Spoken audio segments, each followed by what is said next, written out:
Hey everyone, David Morrison back with our Tennessee basketball preview shows. This past Wednesday, we previewed the men's team. Now, today, we're going to preview the Lady Vols. So, the Tennessee Lady Vols had a good season last year with Kelly Harper, looking to take the next step up and rising to the top in the SEC. Uh, a very experienced team coming back. I would say probably this is Kelly Harper's best roster she has had as she continues to improve this team year in and year out. A lot of experience coming in, a lot of transfers coming in, and looking forward to it. So, similar to the men's video you saw on Wednesday, we are going to take uh, a list of the top 5 headlines, top 5 non-conference games, and top 5 toughest opponents uh, that the Lady Vols is going to face this year. And like I said, very excited about this team. So let's go ahead and dive into the top 5 headlines coming into the 2023-2024 season. So first up is Tamari Key.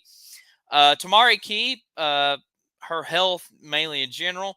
Last year during the season, she was diagnosed with blood clots in her lungs, and just a massive blow to this Tennessee Lady Vols team. Missed some significant time, and just concerned about her health. But now, fast forward several months later, Tamari Key is a healthy. Her blood clots are subdued and ready to go. She says she's ready to play in the season opener. So excited to see that. Wonderful news. Obviously, Coach Harper hasn't fully cleared her to play just yet. They're still evaluating her health day in and day out. Because blood clots is a huge health scare. You just never know when it's going to kind of flare up. But hopefully, Tamari, she'll be back and she'll be ready to go. Even if it's the first game, we're just happy that she's healthy and ready to contribute to this Lady Vols team. So excited for her. Number 2, the transfers that are coming in. So Tennessee picked up several transfers this year. We start off with Jewel Spear. So Jewel Spear transferred in from Wake Forest. A big time pickup for this Lady Vols team. She was an All ACC second team last season, a 2-time All ACC tournament team, member of the academic team in the ACC. So a nice pickup for this Lady Vols team. As I mentioned, she scored 40 points in one game against ETSU. So looking to see what she can contribute to this team. Just like I said, you got a kind of a deep guard roster a little bit with Rakia Jackson, Jasmine Powell, and now Spears, Sarah Puckett. So very interesting to see where Kelly Harper can fit her into that role there. But yeah, looking forward to seeing her. Another transfer coming in from Tennessee is a Knoxville native, believe it or not, Avery A. Strickland.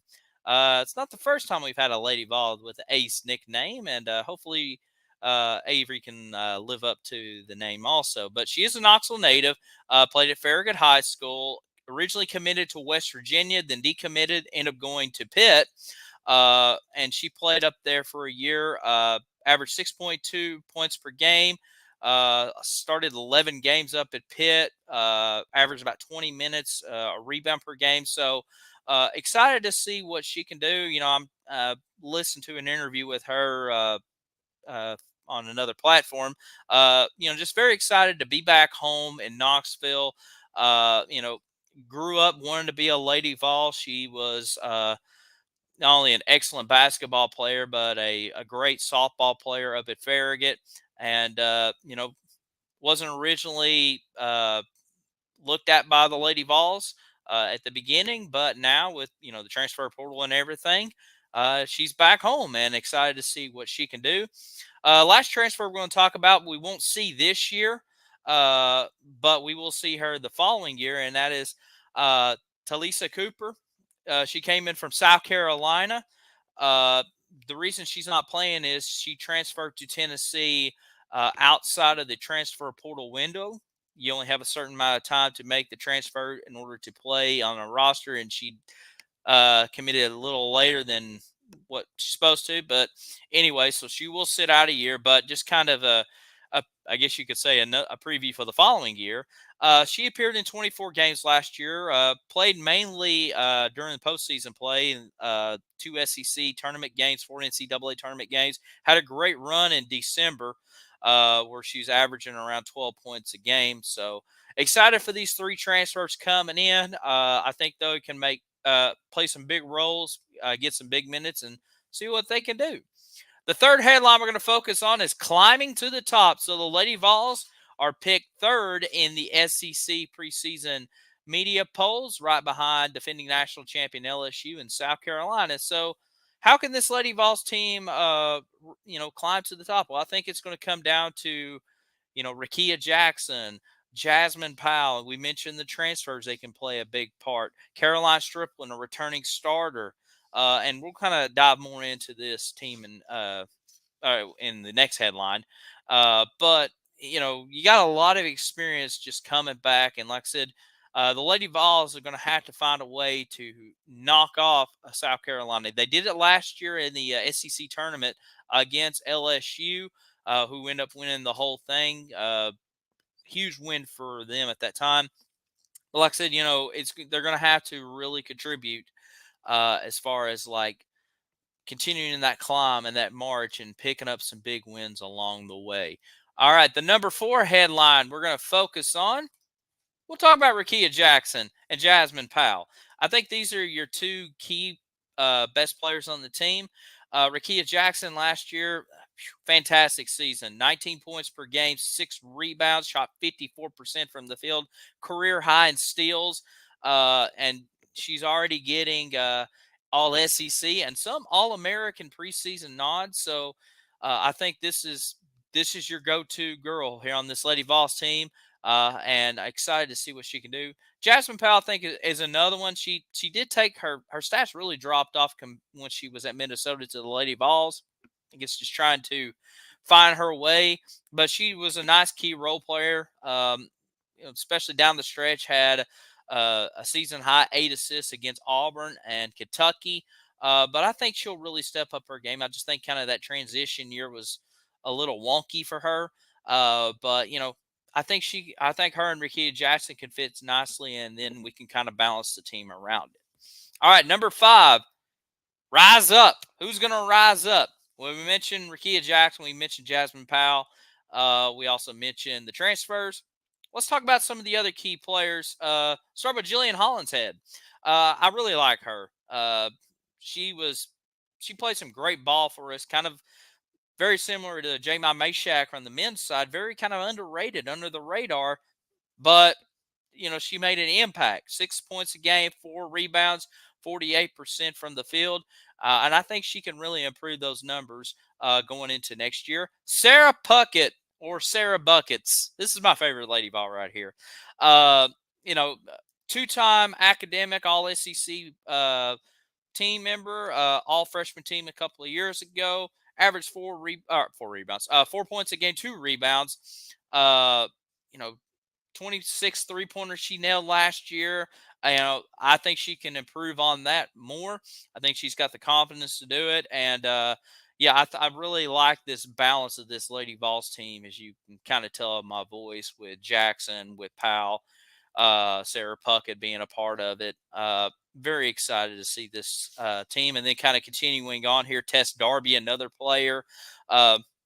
Similar to Sarah Puckett, very smart in the classroom, 2-time academic All-American or all SEC player. Community service team, 7 points per game, 22 rebounds a game, 41% from the field, 40% three-pointers, uh, 81% from the free throw line. Matter of fact, let me go back to that 3-point stat. The 40 points, 40%, third in the SEC last year.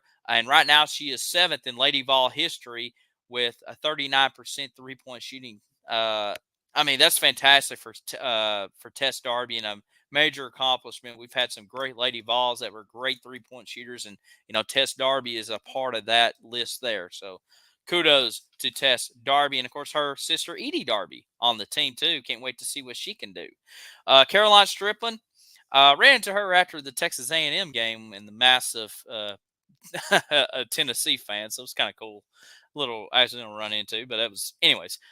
Caroline Strickland, 28 games she started last year, 4 points, averaged 3 rebounds. 50% from the field. So another key contributor right there. And I can't wait to see this team just continuing to improve and try to rise up. And especially in women's basketball, last year got so much attention due to, some teams really standing out. And of course, some key players, some character players, if you will, in a good way. Angel Gray at LSU, Caitlin Clark from Iowa.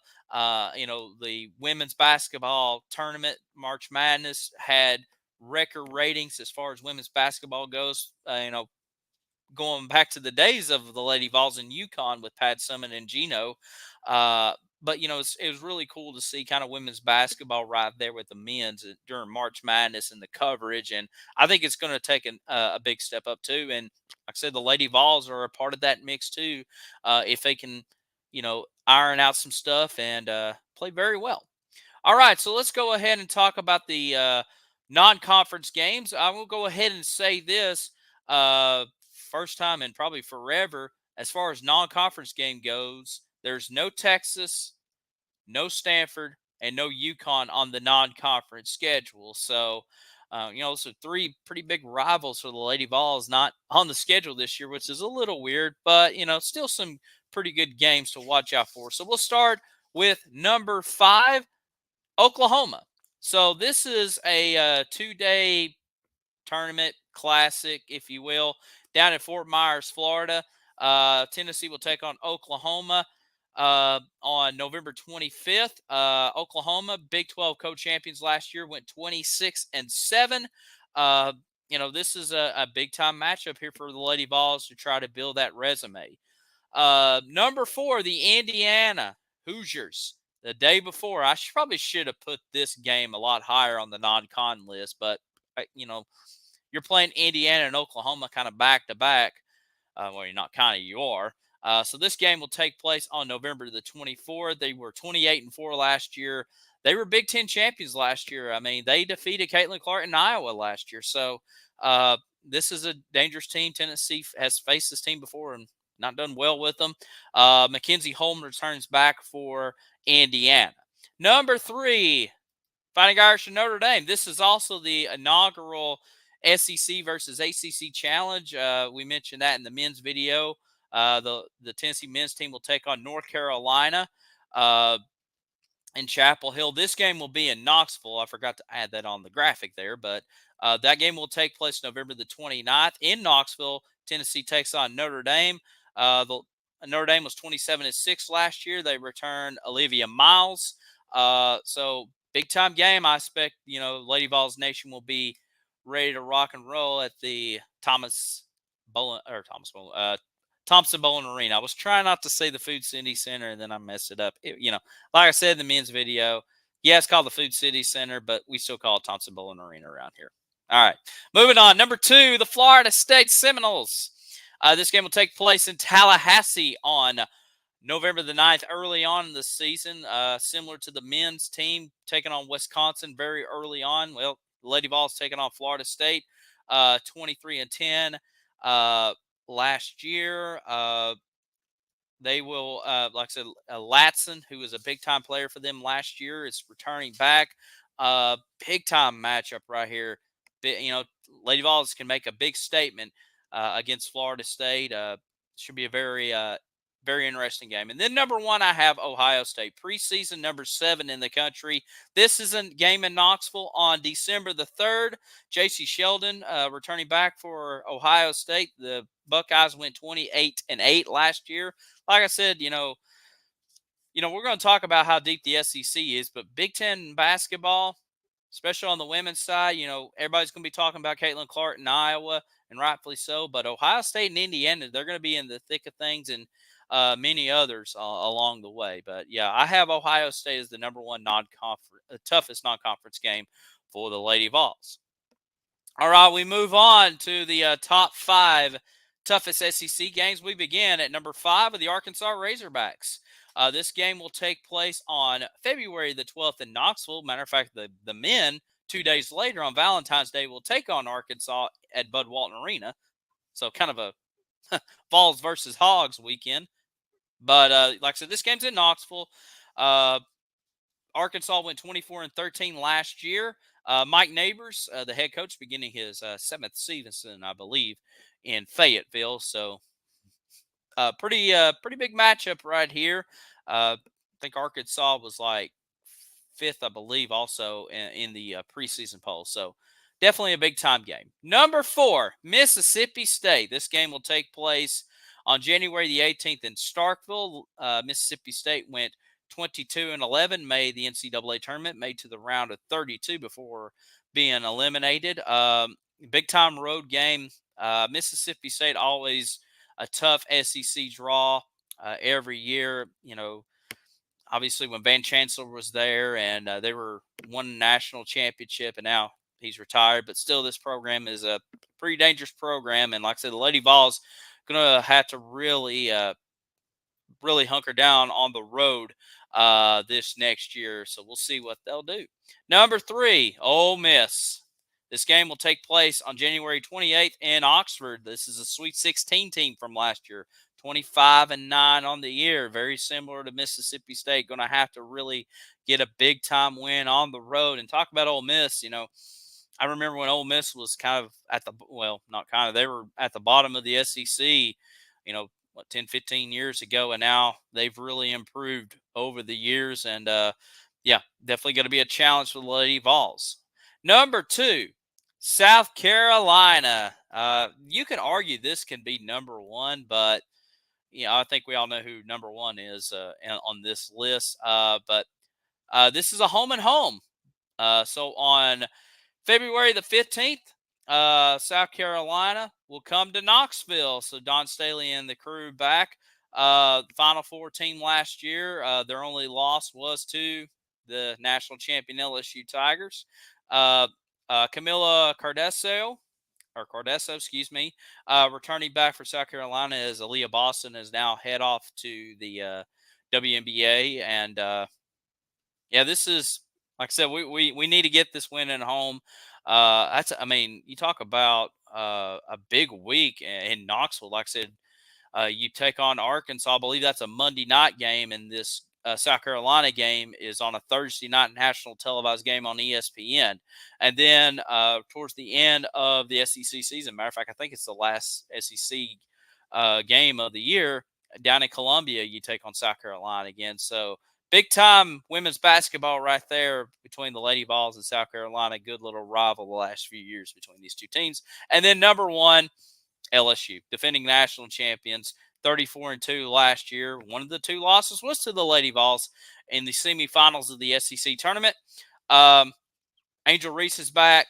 We've kind of been the face of women's basketball. Her and Caitlin Clark.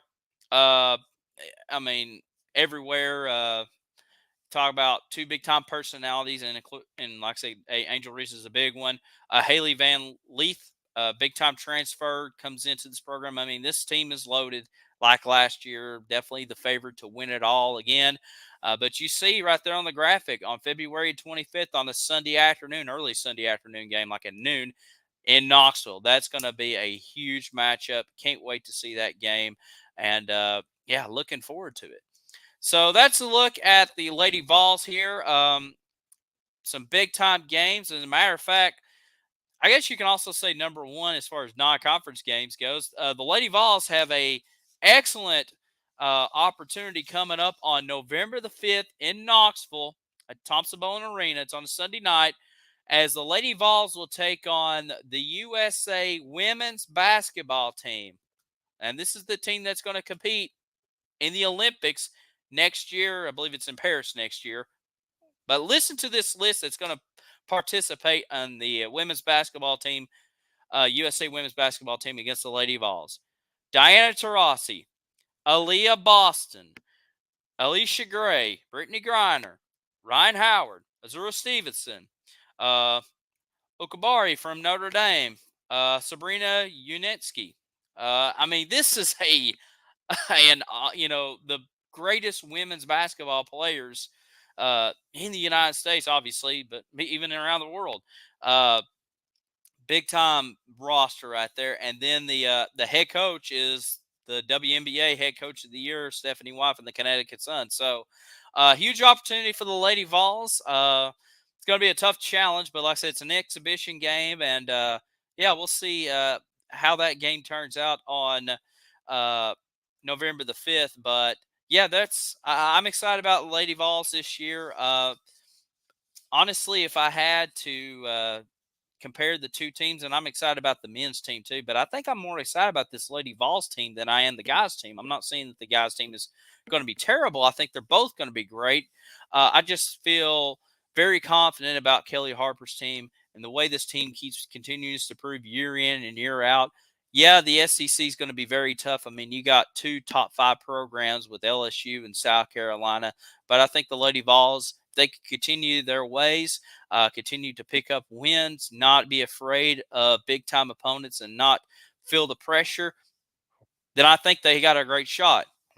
And although I kind of wish we were playing, a UConn or a Stanford in the non-conference games, uh, I think probably not having them on the non-con schedule probably takes a little bit of that pressure off and just kind of, I don't want to say ease their way into the NCAA tournament, but I think it kind of continues to build confidence. And then, you could see UConn or Stanford or or one, obviously you might be seeing LSU, South Carolina in the NCAA tournament or whoever you come across.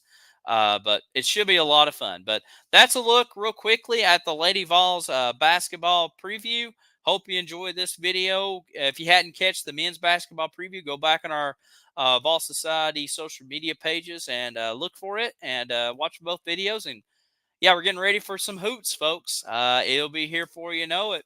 I'm excited about it. So this is David Morrison for Vol Society with your Lady Vols basketball preview. Hope you enjoy it.